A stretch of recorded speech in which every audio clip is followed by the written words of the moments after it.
Here's a pair of the Beats Solo Buds. I'm going to show you how to pair and connect these directly to a Sony Smart TV. This is a Sony Smart TV that has Google TV.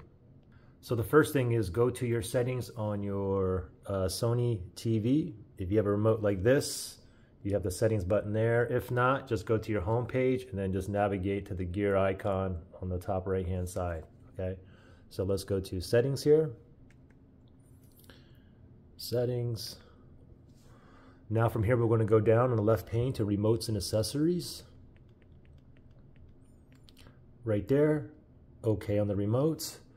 Make sure Bluetooth is turned on, and we're going to go down to pair accessory right there. Select that, and now it's searching for devices that's near me that is in pairing mode. So let's hurry up and put these into pairing mode now, okay? Make sure the buds are in. Open the case up, and then what you want to do is just press and hold the left or right when it doesn't matter, okay? Right above the beat is a button. You can kind of feel it, okay? So we got to put this into pairing mode. So I'm just going to hold up here, and I'm going to press and hold. Ready, set, go. Just hold it, and wait till we get this chime.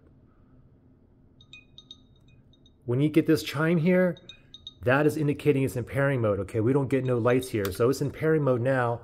Now we just have to wait for it to find it. It already found it. You can see the Beats Solo Buds right down there. Let's go down. Let's select it. It says pairing. We should get a pairing request here.